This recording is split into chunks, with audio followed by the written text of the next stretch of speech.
Olá, esse é mais um episódio do Urbanidades, o podcast do Brasil Urbano. Eu sou Diego Peralta e me acompanham hoje na bancada Juliana Alcântara. Tudo bem, Juliana? Oi, Diego, tudo bem? E Luana Baracho. Salve, Luana! Oi, Diego. Bom, esse é o 6º episódio da série Na Cozinha da Pesquisa e recebemos os pesquisadores Mariana Gianotti. Seja bem-vinda, Mariana. Obrigada pela oportunidade, Diego. E Pedro Logiodice. Seja bem-vindo, Pedro. Obrigado, é um prazer estar aqui com vocês hoje. Nos reunimos para falar da recém-defendida dissertação de mestrado do Pedro, Urban Mobility Injustice. Mas, antes de começar, como que os ouvintes podem nos encontrar nas redes sociais, Luana? Para nos seguir nas redes é @urbanidadespodcast no Instagram, @urbanidadesfm no Twitter, e a gente também convida todos para conhecer nossa página Super Urbano Brasileiro. É só pesquisar Urbandata Brasil no Facebook. Boa, Luana. Então, para começar, Pedro e Mariana, poderiam se apresentar, nos falarem um pouco da atuação de vocês, em quais projetos e grupos de pesquisa vocês estão engajados no momento? Eu trabalho aqui na Escola Politécnica, sou professora das disciplinas de geoprocessamento, que são obrigatórias para engenharia civil, ambiental e engenharia de Minas, mas o meu vínculo de pesquisa forte é com o Centro de Estudos da Metrópole, onde eu tenho aí o privilégio de interagir com pesquisadores de várias áreas, inclusive da ciência política, que tem me ajudado muito a caminhar e a avançar para além da área da engenharia. A gente também tem vínculos com outros grupos no Brasil e no exterior, mas enfim, eu acho que o central é realmente comentar sobre esse ambiente muito rico que o CEM, que é um CEPID da FAPESP, proporciona para a gente poder avançar numa perspectiva mais interdisciplinar e aprender com as outras áreas e com os outros pesquisadores. Na verdade, eu estou muito alinhado com os trabalhos da professora Mariana e o meu principal vínculo é com o laboratório de processamento da Poli, que ela coordena, e também o vínculo com o Centro de Estudos da Metrópole, onde a gente faz alguns trabalhos, tanto de produção de documentos técnicos, quanto seminários e textos para plataformas jornalísticas mais abertas, assim. A gente queria começar, então, como os estudos de transporte se encontram com os estudos sobre desigualdade e políticas públicas? Eu acho que para puxar esse assunto, uma dimensão super importante é a gente especificar aí nas políticas do urbano, que estão muito atreladas ao território. Então, acho que um exemplo para ficar claro, para quem não é da área, basta a gente pensar, por exemplo, em São Paulo, a distribuição das linhas de metrô, como ela é, na verdade, super concentrada em áreas de maior renda. Essa decisão de onde serão as próximas linhas, as próximas estações, é uma decisão que está relacionada a políticas públicas. Então, várias das decisões que são tomadas na área do transporte, elas vão influenciar em termos de infraestrutura e serviços que vão ser providos para a população, e em especial a população de mais baixa renda acaba dependendo muito do transporte público, porque muitas vezes não tem condições de ter um carro para se locomover e fazer suas atividades cotidianas, como ir para o trabalho, que é o básico para ela conseguir ter remuneração para poder aí tocar a vida. Então, eu diria que a questão das desigualdades no transporte, ela vai ser muito importante e muito determinante para quando a gente quiser pensar em termos de redução, da perspectiva de redução de desigualdades, pelo fato, infelizmente, da gente ter essa condição socioespacial muito, especialmente no Brasil e cidades da América do Sul, mas em São Paulo, algo muito determinante aí nas condições de acesso dessa população que precisaria desse colchão, dessa rede de proteção para conseguir sair da condição que estão atualmente e que, infelizmente, na cidade acaba tendo uma inversão. É justamente nas áreas mais distantes, onde as pessoas têm condições de morar e pagar um aluguel, quando conseguem pagar esse aluguel, é que você tem as piores condições, não só de transporte, mas de transporte, que é a nossa área. Isso fica muito claro e evidente, e o trabalho do Pedro vai tocar em alguns pontos aí relacionados a isso. O transporte, ele é um meio em que as pessoas acessam as atividades e as oportunidades na cidade. E ele é resultado, quando a gente olha para a mobilidade urbana, entendida como a condição de deslocamento das pessoas e dos corpos pela cidade, a gente sabe que isso é resultado não só da infraestrutura de transporte, mas também da distribuição dessas oportunidades na cidade. Então, existem desigualdades socioespaciais no urbano, conhece as várias áreas em que isso se manifesta, e o transporte ele aparece como uma outra camada que ao mesmo tempo atravessa todas elas, porque ela está relacionada ao acesso a essas todas as atividades. Então esse trabalho ele olha um pouco para a esfera do deslocamento, como existe também uma desigualdade nessas condições, para além das outras desigualdades habitacionais, de acesso à infraestrutura, de acesso ao trabalho e tantas outras que existem no urbano. Para complementar, aproveitando que o Pedro esclareceu esse ponto, que é a relação do transporte com o uso do solo, com o território. Então, em termos de políticas públicas, eu acho que tem 3 maneiras, resumidamente, que se a gente conseguisse mexer, poderia aliviar. Então, essas coisas eu acho que tem que estar combinado. A gente pode mexer no transporte em si, então, por exemplo, uma nova linha de metrô ou um ônibus que vai chegar menos lotado, com uma frequência melhor e etc. Onde as pessoas moram, porque as pessoas de mais baixa renda acabam não tendo condição de morar mais próximo dessas oportunidades, e existem algumas iniciativas de habitação de interesse social que buscam colocar elas em posições mais centralizadas, mas também o transporte acaba tendo essa oportunidade de gerar mudanças do uso solo. Então, quando você põe uma nova estação de metrô, você vai gerar ali uma mudança no entorno que pode, inclusive, promover novas subcentralidades, que seria a terceira possibilidade, você deixar as oportunidades mais próximo das pessoas, da população de mais baixa renda. Então, eu acho que esse tripé aí é algo importante e muito imbricado, não é algo que a gente consegue isoladamente resolver, apesar da gente poder ter ações específicas em cada uma dessas frentes. Bom, dando sequência então, Pedro, Mariana, vocês poderiam falar pra gente um pouco sobre quais os conceitos de justiça e de injustiça que a pesquisa desenvolve e como que eles diferem de outras definições que são comumente utilizadas no campo de estudos? Obrigado pela pergunta. Essa pergunta ela é central no trabalho, porque o trabalho ele vai olhar para 2 perspectivas de justiça. A primeira é a perspectiva ideal, que ela é uma discussão que busca definir o que seria uma sociedade idealmente justa. Então ela vai definir a justiça, por exemplo, a partir da distribuição de oportunidades entre os indivíduos, ou condições mínimas de oportunidades para os indivíduos, ou diferenças máximas entre eles. Então ela vai fazer uma discussão teórica do que seria essa sociedade idealmente justa, para que isso possa informar a redistribuição para atingir a justiça. A outra perspectiva é uma perspectiva não ideal. Então, ao invés de definir primeiro, a priori, que é uma sociedade justa, ela entende que contra injustiças que existem na sociedade hoje, ela não depende de uma definição do que seria uma sociedade idealmente justa. Então, ela parte de injustiças existentes e concretas e, ao invés de definir a justiça apenas como a distribuição ou a forma moralmente apropriada para uma distribuição entre indivíduos, ela vai olhar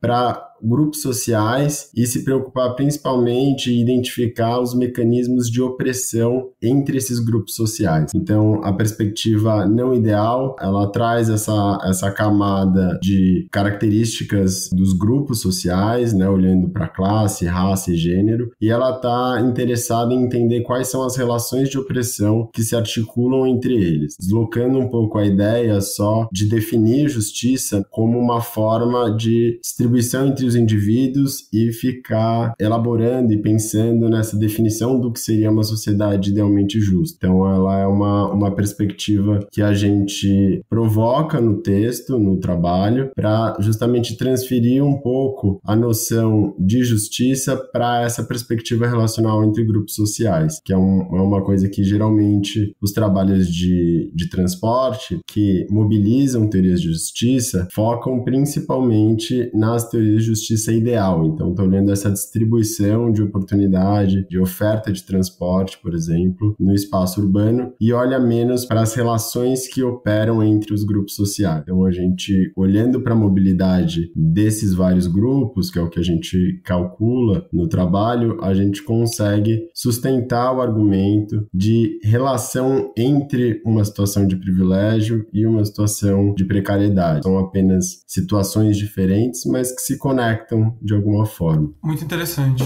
Pedro. Parece uma reconfiguração essencial no olhar para você conseguir ver o fenômeno de uma outra maneira. Outro ponto que é comumente trabalhado nos estudos de transporte, sobretudo transporte urbano, é sobre o conceito de acessibilidade urbana. Como que vocês definem esse conceito e operacionalizam ele no trabalho? Bom, o conceito de acessibilidade urbana, ele é central para os estudos de desigualdade e transporte urbano, e ele pode ser entendido como a facilidade para acessar as atividades e oportunidades no espaço urbano. Então, ela depende não só do transporte, da infraestrutura, mas também da distribuição de oportunidade no território. Então, ela é resultado dessa interação entre o sistema de transporte e a distribuição de oportunidade no espaço. Então, por exemplo, uma pessoa que reside a região da Paulista, em São Paulo, ela tem uma alta acessibilidade, porque, em primeiro lugar, ela tem acesso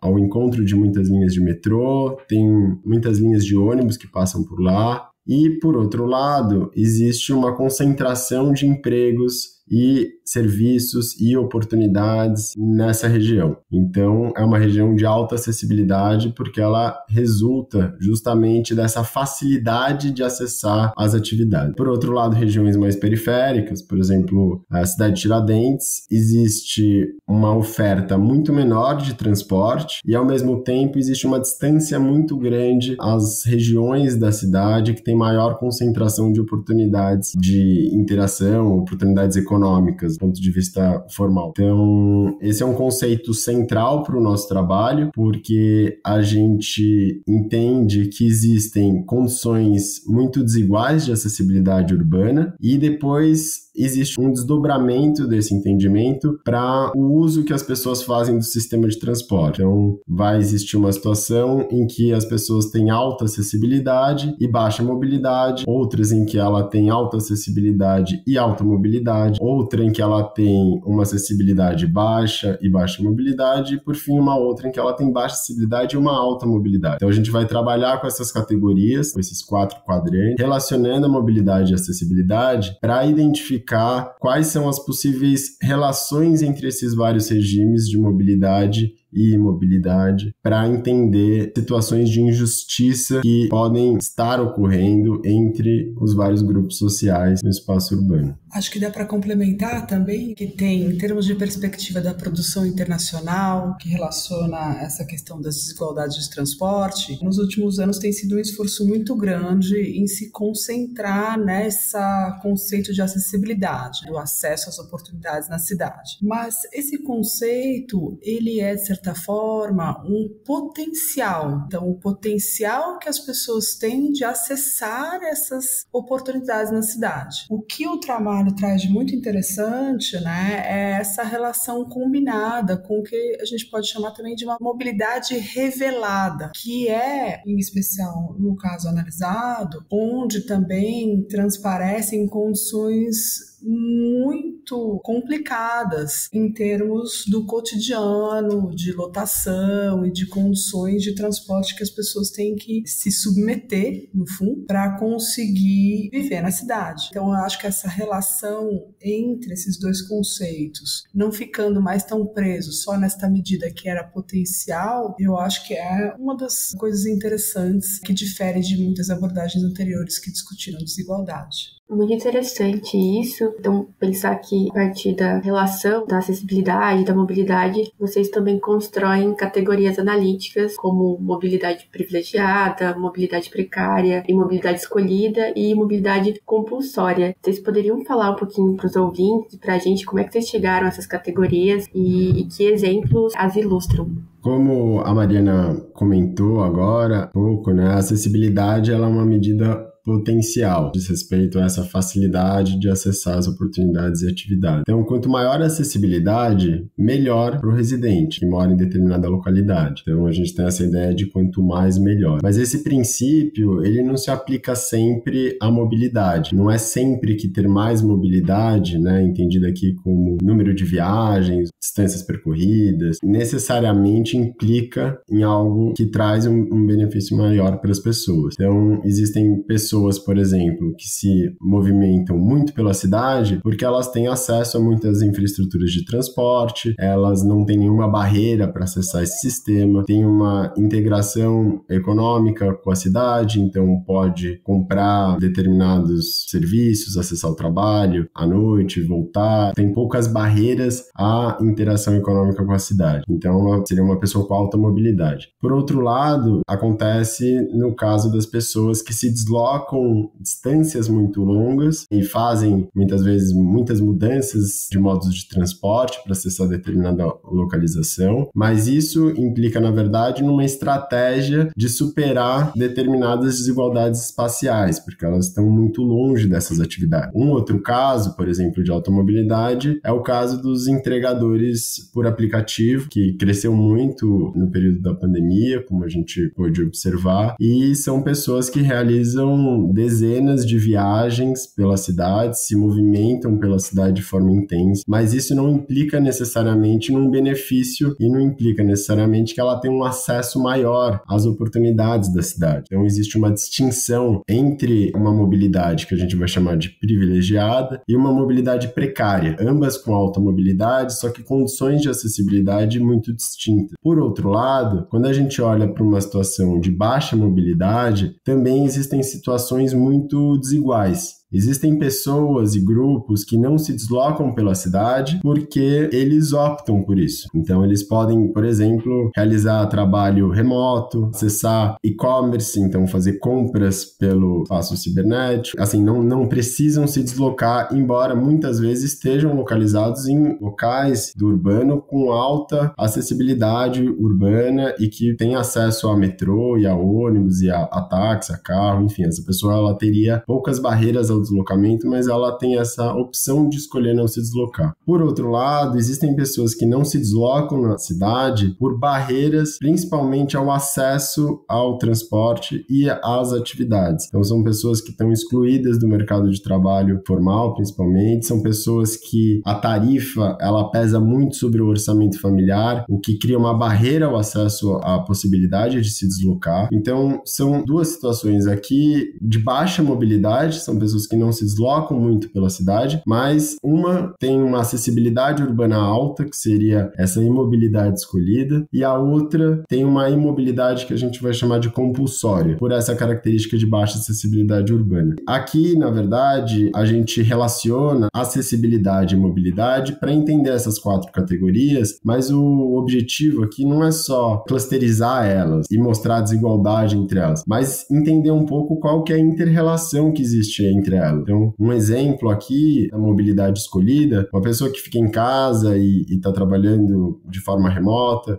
e pede uma comida de delivery, por exemplo, ela tem essa possibilidade, inclusive porque existe uma outra pessoa que pode estar realizando uma mobilidade precária, como o caso de um entregador de aplicativo, para sustentar essa possibilidade da mobilidade escolhida. Ou, por exemplo, alguém que tem uma mobilidade privilegiada, que pode pegar um transporte de alta capacidade, como um metrô, num vagão vazio, se deslocando pouco tempo para acessar o emprego ou a escola. Isso tem relação com a ausência dessa infraestrutura de transporte de alta capacidade em regiões periféricas. Então, existe uma desigualdade no investimento de infraestrutura no espaço que implica, né, a ausência em determinados lugares e a abundância em outros lugares. Então, existe, por exemplo, aqui uma relação entre a mobilidade privilegiada e uma possível imobilidade compulsória. Então, no fundo, a gente trabalha com essas categorias, mas existem múltiplas relações entre elas. E o trabalho, no fundo, busca olhar qual é essa relação, no caso específico do recorte de transporte público, entre a mobilidade privilegiada e a mobilidade precária. Então, entender como essas duas categorias por transporte público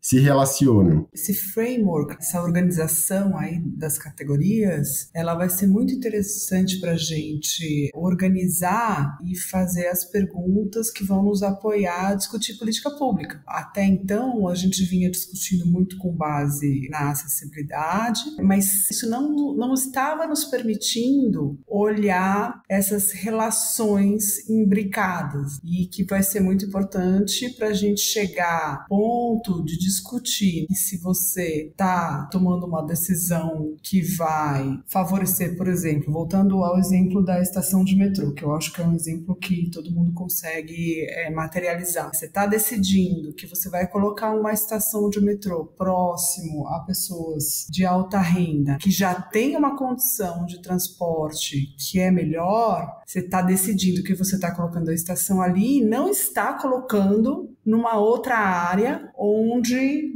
você tem uma pessoa morando que por vezes não vai ter carro e que vai estar sendo obrigada a se locomover por 2h30 para chegar no trabalho. Se ela cumprir aí, tiver a sorte de ter um trabalho formal e cumprir 40 horas na semana, que vão ser 8 horas mais 1 hora de intervalo para o almoço, 9 horas no dia, ela leva 2h30 para ir, 2h30 para voltar, vão ser 5 horas, somado isso às 9 horas, vai dar 14 horas, e aí você pensa o que sobra, por exemplo, se for uma mãe que ainda tem todos os cuidados geralmente relacionados à casa, aos filhos, etc., o que sobra para ela de tempo, dado que ela tem essa mobilidade aí compulsória. Então, isso vai ser bem, bem importante para a gente chegar nesse ponto que, na verdade, várias das decisões, elas têm essa relação que vai fazer com que uma pessoa vai ter condições melhores porque a outra está se sacrificando. E é uma decisão que a gente faz quando a gente toma certos caminhos em termos de implementação de políticas públicas. Muito interessante. Ainda nisso, a cidade de São Paulo se apresenta como um objeto de pesquisa empírico muito característico e com muitas particularidades para pensar transporte e desigualdade espacial. Então, pensando nesse objeto, quais foram os desafios empíricos para as investigações que se propõem a analisar a justiça a partir desses eixos que vocês pensaram, de mobilidade e acessibilidade? Bom, obrigado pela pergunta, Luana. Ela é super relevante e São Paulo, como você apresentou, ela é um objeto empírico muito privilegiado para o estudo de desigualdade, primeiro pela existência desse fenômeno de forma intensa e, por outro, pela possibilidade de dados existentes na cidade de São Paulo. Então, principalmente dados de transporte, cidades menores muitas vezes não têm informações disponíveis, tanto da oferta como GPS nos ônibus, que está aberto, né, para que possa ser usada essa informação, ou as transações de bilhete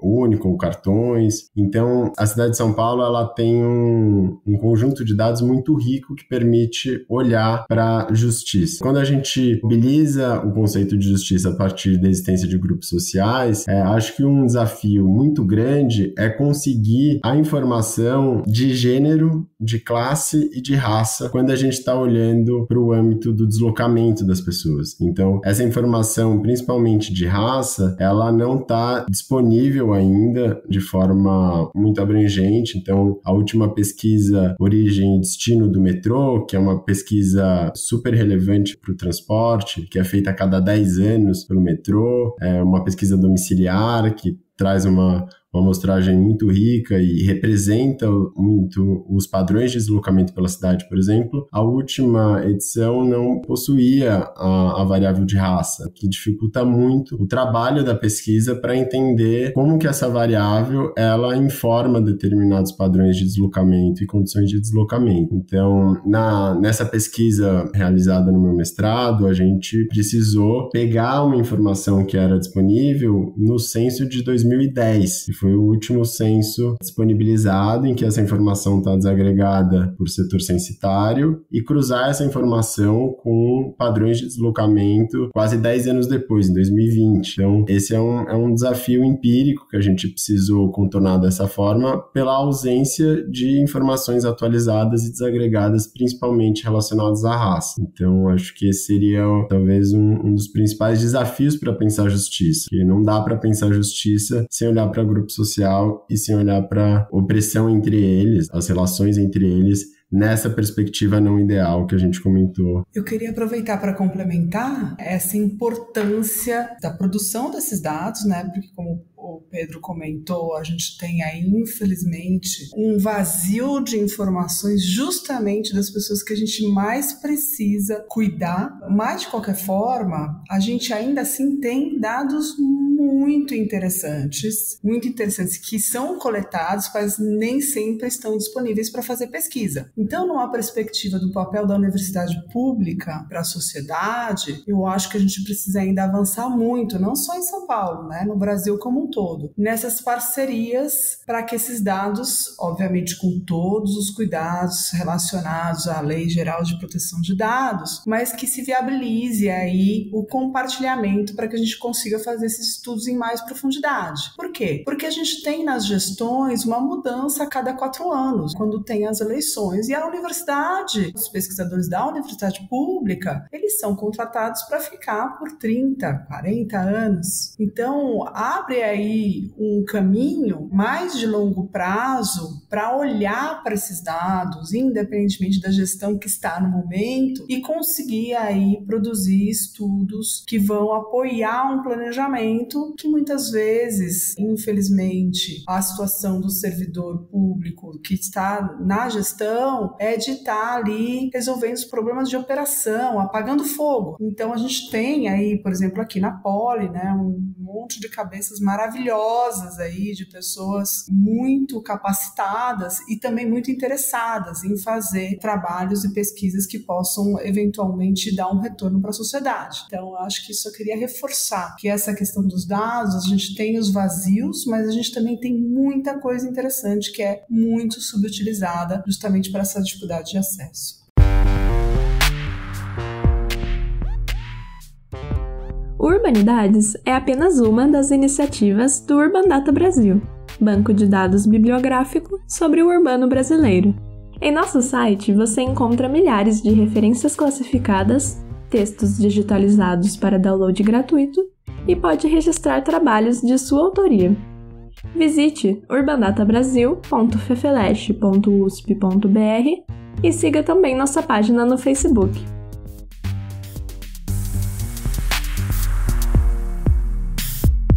Então, ainda pensando sobre esses desafios empíricos, como que a falta ou presença desses dados sobre raça, classe e gênero influenciaram nas análises propostas pela pesquisa? Essa pergunta é central do ponto de vista metodológico do trabalho, porque, como eu comentei, a gente não teve acesso a uma informação desagregada considerando raça dos deslocamentos entre as regiões de São Paulo. Porque essa informação ela não existia, né, no cadastro, por exemplo, do cartão do bilhete único, que é usado para olhar esse comportamento da demanda e do usuário. Hoje, essa pergunta ela aparece no cadastro, então essa informação ela está desagregada, ela existe, vai existir hoje, né? Eu não sei como vão ser as condições de disponibilização dessa informação, mas na pesquisa a gente foi obrigado a olhar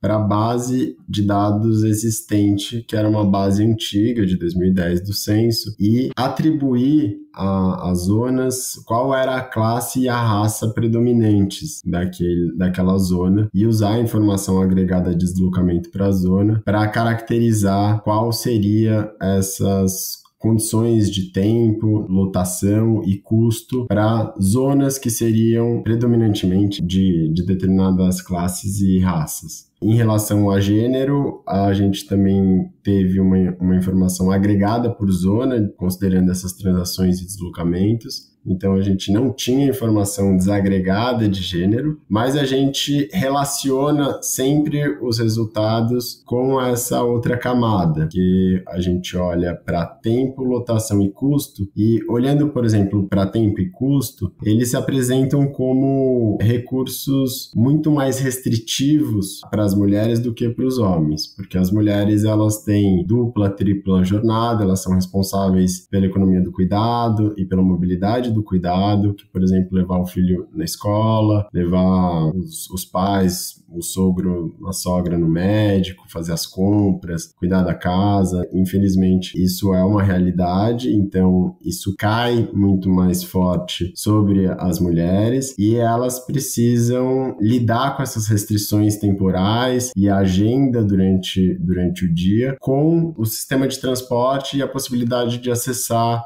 o trabalho. Então, isso explica em parte porque as mulheres geralmente trabalham mais próximas da residência do que os homens, que elas justamente precisam articular esse conjunto múltiplo de atividades. Isso explica, em parte, também porque dentro da unidade familiar, por questões de opressão de gênero e patriarcal, as mulheres elas têm menos acesso, geralmente, a recursos para, por exemplo, usar o carro da família quando a família tem um carro. Então, a gente levanta um pouco na pesquisa também como o fato da família ter um carro, geralmente ele é utilizado pelo homem e não pela mulher. E embora a gente não tenha analisado empiricamente, existe também essa situação em que quando a família tem um orçamento familiar para um ônibus ou para um metrô, para o sistema de transporte público, muitas vezes ele é usado pelo homem, o que explica porque as mulheres elas têm mais deslocamentos por transporte ativo, principalmente a pé, do que os homens. E quando a gente olha para a questão de lotação, é evidente que andar no sistema de transporte com uma alta taxa de ocupação, né, uma lotação, ela implica num desgaste energético para todas as pessoas. Ficar de pé muitas horas, todos os dias, traz um desgaste físico para todos, mas é evidente que isso tem uma camada adicional para as mulheres devido aos assédios que acontecem no sistema de transporte público, principalmente em situações de alta lotação, onde as mulheres não conseguem, muitas vezes, evitar o contato físico, e existem pesquisas que mostram que quase metade das mulheres já passaram por alguma situação de assédio no transporte público. Então, esse é uma camada adicional, tanto para tempo, lotação e custo, são 3 variáveis que têm uma camada adicional quando a gente olha para gênero. Então, embora a gente não trate exatamente, empiricamente, medindo a diferença entre gêneros dentro da pesquisa, a gente traz essa discussão teórica quando a gente olha para os resultados. Aproveitando para complementar, né, e pontuar uma coisa importante. Esse não é o primeiro estudo que a gente faz essa estratégia, digamos assim, de ir lá recorrer ao censo para olhar a dimensão de raça, porque o dado de mobilidade não provê isso, porque não foi coletado. Não é que a gente se sinta confortável com isso. Isso é bem angustiante, mas é uma decisão, porque a outra alternativa seria simplesmente não falar sobre o tema. E a gente acha que é importantíssimo, porque mesmo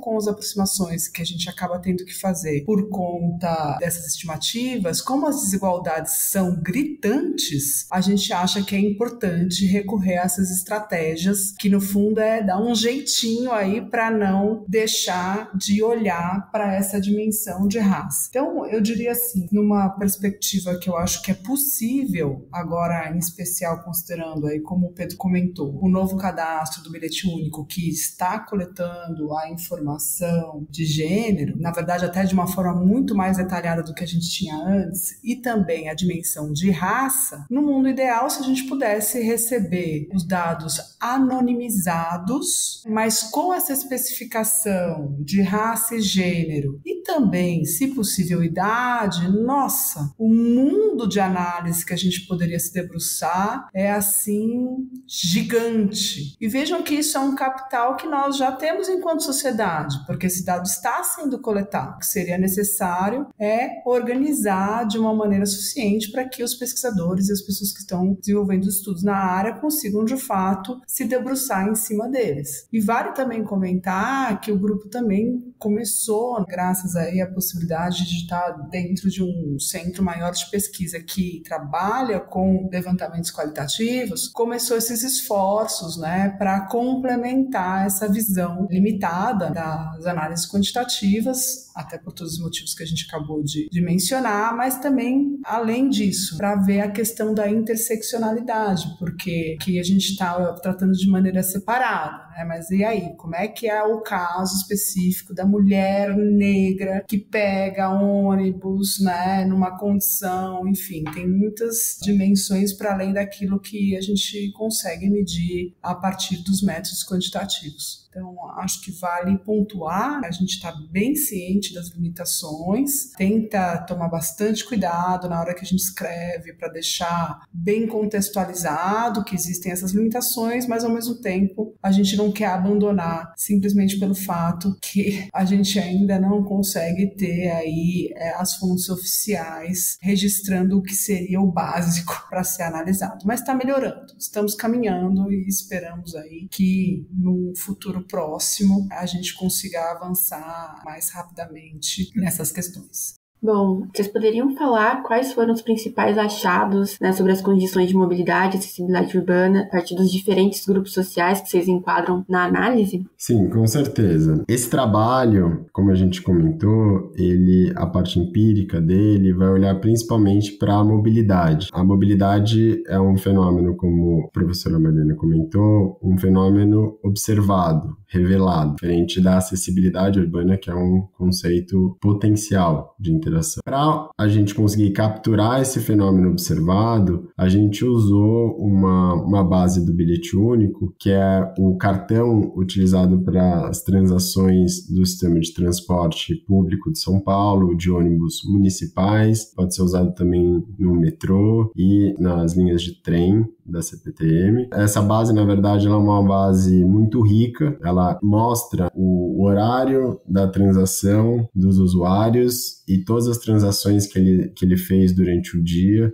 Então, com isso é possível identificar o itinerário dos deslocamentos e é evidente que esse é um dado riquíssimo para olhar o comportamento da demanda, porque existem, por transporte público de ônibus na cidade de São Paulo, antes da pandemia, era um número próximo a 9 milhões de passageiros. Hoje esse número está um pouco acima de 7 milhões, né? Com a pandemia houve uma mudança um pouco nessa quantidade de passageiros, mas é uma quantidade muito grande de informação para a cidade toda. Então a gente consegue olhar, observar e medir fenômenos que podem chegar a conclusões generalizáveis para a cidade toda, porque é uma amostragem realmente muito grande. No entanto, existem algumas questões de privacidade de dados e a forma que a gente conseguiu acessar essa informação foi agregada por zona. Então a gente obteve uma matriz origem-destino por zona e, como eu comentei antes, usando essa base espacialmente com raça e classe que a gente obteve a partir do censo do IBGE, a gente conseguiu relacionar esse padrão de deslocamento, considerando o tempo, o custo do deslocamento e a lotação encontrada nesse itinerário para cada zona da cidade. Então, uma vez que a gente tinha atribuído a essa zona a classe e a raça predominantes, a gente conseguiu, por exemplo, chegar nos resultados que olham para as condições dessas três variáveis para cada uma dessas zonas. Então, apresentando de forma sintética os resultados, em relação ao tempo de deslocamento, a gente observou que existe um conjunto de zonas que realizam deslocamentos que são inferiores a 1h30. Então, essas zonas, a gente observou que eram todas predominantemente brancas e de classe alta ou média. Por outro lado, existe um outro conjunto de zonas em que o tempo médio de deslocamento por transporte público está acima de 3h30, ou seja, mais de 2 vezes aquele primeiro conjunto. E a gente observou que essas zonas, elas são todas predominantemente negras e de classe baixa. Quando a gente olha para lotação, por exemplo, existem zonas que têm deslocamentos que não enfrentam taxas de ocupação acima de 6 passageiros por metro quadrado, que é uma taxa de ocupação em que o sistema de transporte ele é dimensionado. Então, acima dessa lotação é uma lotação exagerada. Por outro lado, a gente observou que zonas que não enfrentam taxas de ocupação acima de 6 passageiros por metro quadrado são todas zonas predominantemente brancas, sendo a maior parte de classe alta, uma parte menor de média e um conjunto menor de classe baixa. E quando a gente olha para um tempo de lotação acima de 30 minutos, ou seja, pessoas que ficam num ônibus ou no metrô, num vagão de trem, em situação de extrema lotação, mais de 30 minutos durante o dia, são todas zonas predominantemente de classe baixa, sendo a maioria de zonas predominantemente negras. E quando a gente olha para custo, existe mais uma vez um conjunto de zonas que se deslocam pela cidade com custo médio abaixo de R$ 9,00 para fazer os seus deslocamentos. E essas zonas são todas predominantemente brancas e de classe alta, enquanto a gente observa que existe um outro conjunto de zonas que o custo para se deslocar pela cidade de São Paulo, ele supera R$ 18,00. Então, ele é 2 vezes o custo desse primeiro conjunto que eu comentei anteriormente. E essas zonas que têm custos médios de deslocamento acima de R$ 18,00 são todas predominantemente negras e de classe baixa. Esses resultados, eles ilustram não só uma condição de desigualdade, olhando aqui para os recortes de classe e raça, mas eles levantam a reflexão sobre a relação entre eles. Então, a gente tem um grupo de pessoas que se desloca em pouco tempo, não enfrenta lotação e há um custo muito baixo do ponto de vista tarifário, e um outro grupo que tem deslocamentos muito longos, em condições de lotação exageradas e que pagam, em termos absolutos, muito mais por esse deslocamento. Então, a gente tem uma situação em que as classes mais altas e zonas predominantemente brancas, elas pagam menos para se deslocar do que as zonas negras e de classe baixa. Então, existe uma situação de subsídio cruzado regressivo, onde as pessoas com maior poder aquisitivo, olhando aqui para a classe alta,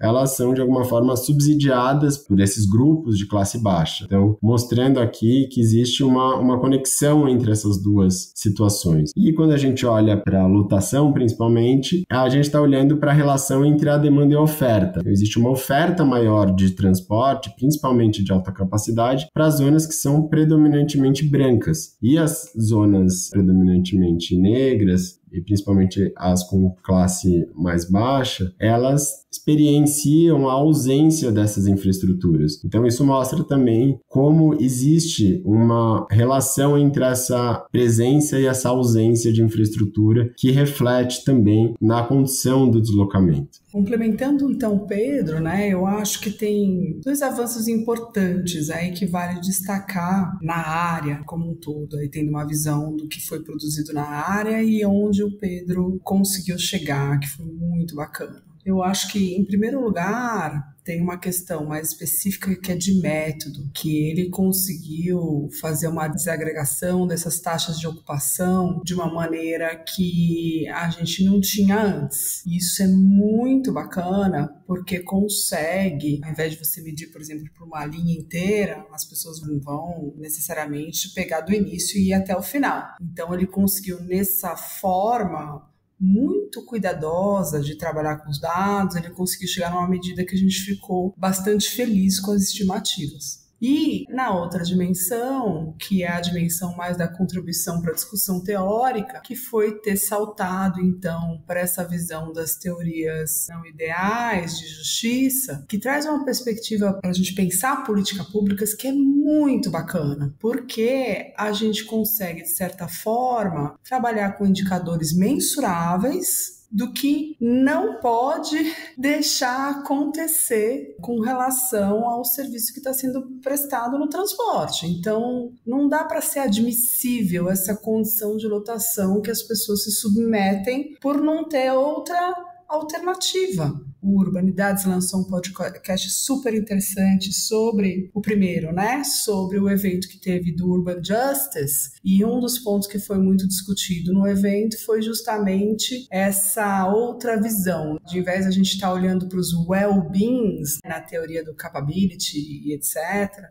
olhando só para as condições, o que seria interessante alcançar, olhar também para aquilo que a gente não pode admitir que aconteça, que aí o trabalho do Pedro traz aí contribuições super interessantes até em como a gente pode, de fato, implementar regulações aí em termos de métricas para monitorar e etc.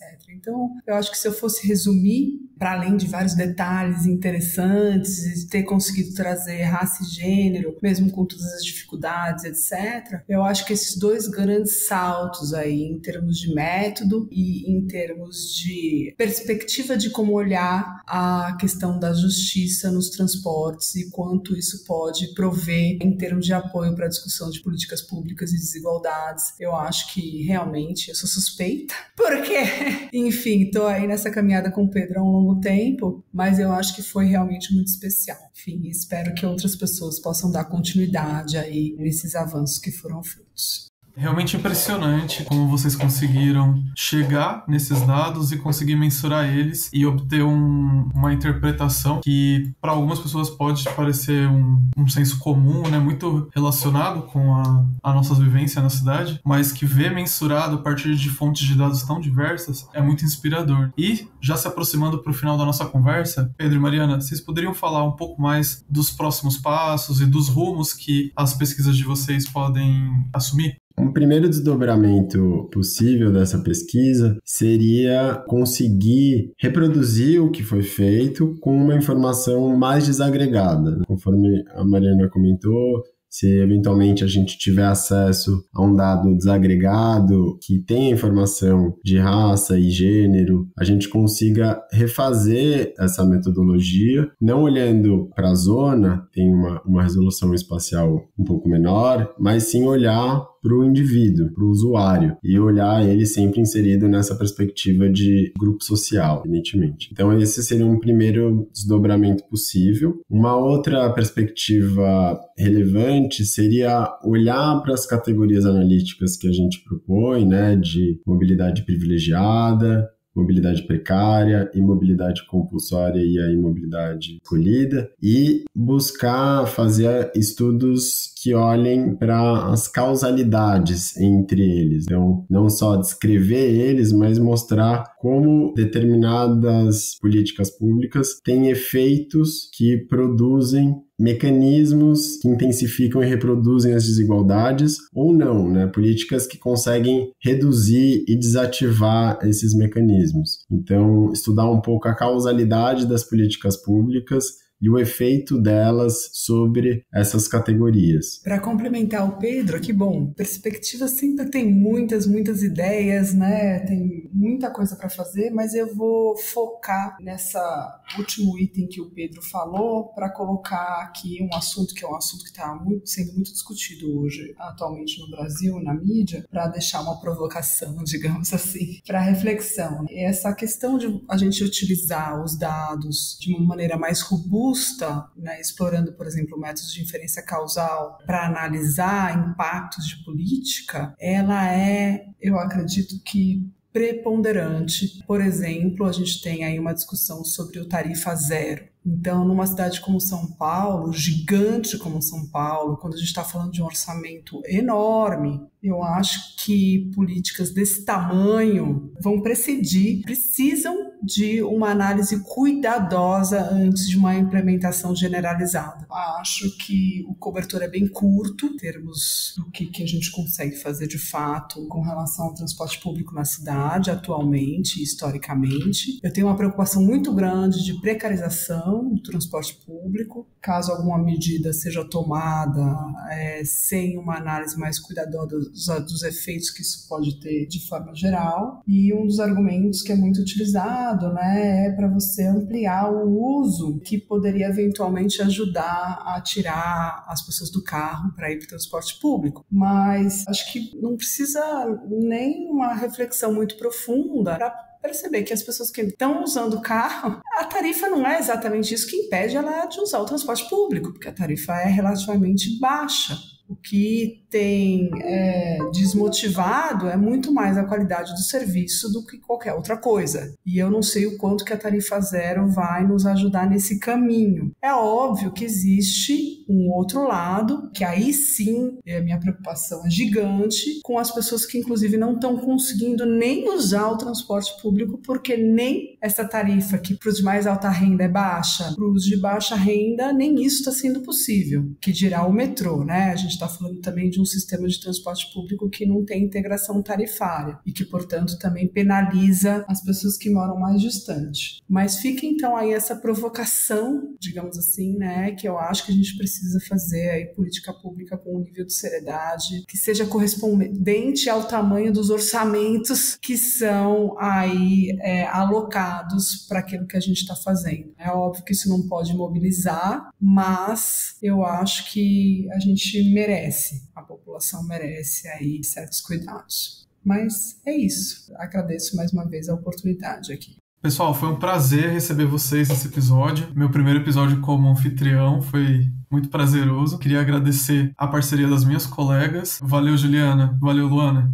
Obrigada, Diego, pela parceria. Gostaria de agradecer também Mariana e Pedro pela disponibilidade e foi ótimo estar aqui com vocês hoje. Eu também agradeço muito pela oportunidade de participar, ainda mais num episódio tão especial. E muito obrigada, especialmente ao Pedro e à Mariana, pela oportunidade de entrevistá-los. E agradecer aos nossos ilustres convidados, a professora Mariana e Pedro. Foi um prazer participar, a gente ficou muito feliz com o convite e ter essa oportunidade de conversar e discutir um pouco dos resultados dessa pesquisa que a gente fez nos últimos anos. Eu também queria agradecer muito, acho que essa iniciativa da Urbanidades é muito bacana, a gente fica aqui no rolo compressor das atividades cotidianas dentro da universidade e a pesquisa acaba geralmente ficando muito numa bolha, que é uma bolha aí acadêmica. O Urbanidades tem esse papel super importante, tudo bem que existe provavelmente a maior audiência dos acadêmicos, mas dá a possibilidade de abrir esse leque aí pelo alcance que é diferenciado do que nossos artigos científicos chegam. Super obrigada e obrigada aí Diego, Luana e Juliana pelos cuidados na preparação do material e com a entrevista. E obrigada Pedro pela parceria. Este episódio foi editado por Luana Baracho. O Urbanidades é produzido pelo Urbandata Brasil, banco de dados bibliográfico sobre o Brasil urbano. Ele é feito por bolsistas e associados, sob coordenação da professora Bianca Freire Medeiros. O Urbandata está vinculado ao Centro de Estudos da Metrópole e está sediado no Departamento de Sociologia da Universidade de São Paulo. Visite o perfil do Urbanidades no Instagram, @UrbanidadesPodcast, e a página do Urbandata Brasil no Facebook.